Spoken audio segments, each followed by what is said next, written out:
Friends, welcome to voice of the people.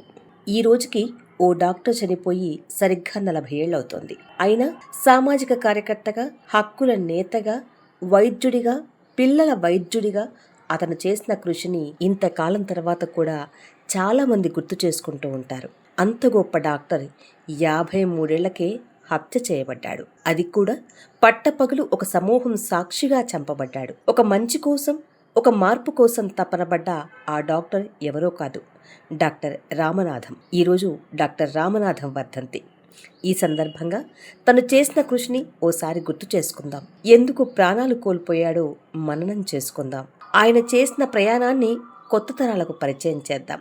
ఈ సందర్భంగా మానవ హక్కుల నేత డాక్టర్ కె బాలగోపాల్ స్వేచ్ఛ పత్రిక కోసం రాసిన వ్యాసం నుంచి కొంత భాగం ఆడియో రూపంలో మీకోసం. పిల్లవాడికో పిల్లదానికో ఒంట్లో బాగా లేకపోతే రామనాథం దవాఖానకు పోదాం పద అనేవారు నిన్నటిదాకా వరంగల్లో. 17 సంవత్సరాలుగా ఆదివారం సాయంకాలాలు మినహాయిస్తే ఒక్క పూట కూడా తప్పకుండా రోజుకు 8 గంటలు పసిపిల్లలకు వైద్యం చేసే రామనాథం డాక్టరు ప్రమాదకరమైన నక్సలైట్ అని వసంత నాగేశ్వరరావు కనుగొన్నాడు.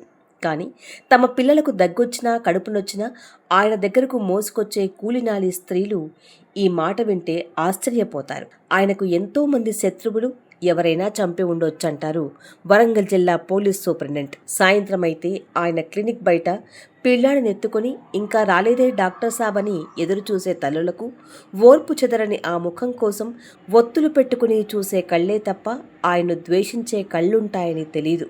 పౌర హక్కుల సంఘం బాధ్యుడిగా పోలీసుల అత్యాచారాలను బహిర్గతం చేస్తున్నావు, జాగ్రత్త సుమి అంటే వరంగల్లో పోలీసుల పిల్లలకు మాత్రం నేను తప్ప వేరే డాక్టర్ ఎవరు అనేవాడు ఆయన. కాజీపేట ఎస్ఐని ఎవరో చంపారని, ప్రతీకారంగా ఆ పిల్లల తండ్రులే తనను దారుణంగా హతమారుస్తారని ఆయన కలలో కూడా ఊహించలేదు.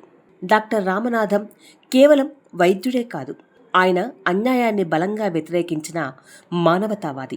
న్యాయం కోసం, సమానత్వం కోసం జరిగిన ప్రతి పోరాటానికి అండగా నిలబడ్డాడు. ప్రజలు ఎక్కడ బాధలో ఉన్నా ఒక వైద్యుడిగా, మనిషిగాను స్పందించారు. 1977లో ఉప్పెన దివిసీమను తాకినప్పుడు ఆ ప్రాంతానికి వెంటనే వెళ్లి వైద్య శిబిరం నెలకొల్పిన డాక్టర్లలో ఆయనొకరు. ప్రభుత్వ డాక్టర్లు 1981వ సంవత్సరంలో దీర్ఘకాలం సమ్మె చేసినప్పుడు వరంగల్ ప్రజల కోసం ఆయన డాక్టర్ అంజద్ అలీతో కలిసి ఉచిత వైద్య శిబిరం నడిపాడు. కులాంతర వివాహం నుండి భూమి కోసం, కూలి కోసం పేదలు చేసిన పోరాటాల దాకా అభ్యుదయాన్ని, సమానత్వాన్ని ఆకాంక్షించే ప్రతి పోరాటానికి ఆయన సానుభూతితో స్పందించారు. ఆయన మన రాష్ట్ర పౌర హక్కుల ఉద్యమ నిర్మాతల్లో ఒకరు. పోలీసు జులుం పెరిగిపోతున్న తరుణంలో ఆయన రాజ్యాంగం ప్రజలకు, ముఖ్యంగా అత్యంత బలహీనులైన గ్రామీణ పేదలకు భరోసా ఇచ్చిన హక్కుల సంరక్షణ కోసం గట్టిగా పోరాడారు. దానికి తన ప్రాణాన్ని మూల్యంగా చెల్లించారు. తమ దుర్మార్గాలను ఎత్తిచూపే వాళ్ల పట్ల తీవ్రమైన అసహనం ప్రదర్శించడం మన దేశ పాలకుల నైజం. దానివల్ల అటువంటి విమర్శకులందరూ తమ ఉద్యోగాలను, స్వేచ్ఛను, కొన్ని సందర్భాల్లో ప్రాణాల్ని కూడా పణంగా చెల్లించారు. డాక్టర్ రామనాథం ఎమర్జెన్సీలో ఓసారి, 1985 జనవరిలో మరోసారి అరెస్ట్ అయ్యారు. చివరికి 1985 సెప్టెంబర్ 3వ తేదీన వరంగల్లోని జయప్రకాష్ నారాయణ రోడ్డు మీది తన క్లినిక్లో పనిలో నిమగ్నమై ఉన్న డాక్టర్ గారిని పోలీసులు కాల్చి చంపారు. కూలి సరిగ్గా ఇవ్వని భూస్వాములను కూలి అడగటానికి, భూములు పంచని పాలకులను భూములు అడగటానికి, అడవులను ఆక్రమించుకున్న ప్రభుత్వానికి అవి గిరిజనుల అడవులని చెప్పడానికి, కార్మికుల పని పరిస్థితులను మెరుగుపరచండని యజమానులను నిలదీయడానికి, పండించిన పంటకు గిట్టుబాటు ధర అడగటానికి, పంట పండించటానికి, నీళ్లు, కరెంటు, ఎరువులు, మందులు చవగ్గా ఇవ్వాలని అడగటానికి, తమ భాషకు, మతానికి, సంస్కృతికి న్యాయం చేకూర్చాలని డిమాండ్ చేయడానికి జనం ఐక్యమై ఆందోళన చేస్తే దానిని తీవ్రవాదం అనడానికి వీలులేదని డాక్టర్ రామనాథం అంటారు. ఆ ఆందోళన ఏ సామాజిక దృక్పథాన్ని ఎంచుకున్నా, ఏ పోరాట రూపాన్ని అనుసరించినా దాన్నొక రాజకీయ పోరాటంగా పరిగణించి రాజకీయంగా ఎదుర్కోవాలే తప్ప శాంతి భద్రతల సమస్యగా పరిగణించి సంఘ వ్యతిరేక ముద్ర వేసి హింసాత్మకంగా అణచడానికి వీలులేదన్నారు. ఆందోళనకారులు నేరాలు చేస్తే మంచి పని చేశారని ఆయన అనలేదు. చట్టబద్ధంగా వాళ్లను శిక్షించవద్దనలేదు. కానీ ఆందోళననే ఒక నేరంగా భావించడానికి వీల్లేదన్నారు.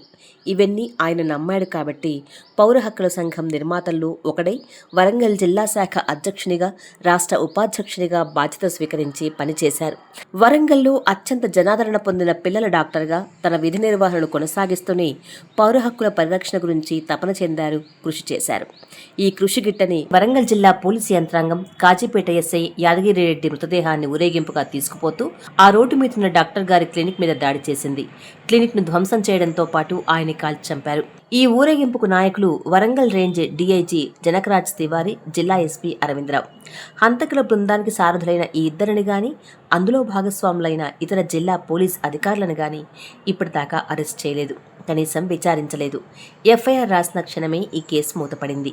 అసెంబ్లీలో ప్రశ్నల ఫలితంగా ప్రభుత్వం నియమించిన సిబిసిఐడి విచారణ అధికారి హంతకులు పోలీసులు కాదని, ఎవరో రాజకీయ శత్రువులని ఏపీసీఎల్సీ బాధ్యులతో మాట్లాడుతూ అన్నాడు. ఆయన నివేదిక దాన్ని అనుసరించి ఉంటుందని భావించొచ్చు. డాక్టర్ రామనాథంను చంపింది ఒక వ్యక్తి కాదు, రాజ్యాంగ యంత్రం ఆయన్ను చంపింది. రాజ్యాంగ యంత్రం తనను తాను శిక్షించుకుంటుందని ఏ మూర్ఖులు నమ్మరు. కాబట్టి డాక్టర్ గారి హత్య కేసులో న్యాయం జరుగుతుందా అనేది అర్ధరహితమైన ప్రశ్న. ప్రజా చైతన్యం పెరిగి రాజ్యాంగ యంత్రం పశుత్వాన్ని ప్రజలే ఎదుర్కోగలిగిన నాడే నిజమైన న్యాయం జరుగుతుంది. ఆ చైతన్యం ప్రజల్లో పెరగటం మినహా వేరే న్యాయం డాక్టర్ గారు కోరుకుని ఉండేవారు కాదు, మేము కోరుకోవడం లేదని అంటారు కె బాలగోపాల్ గారు.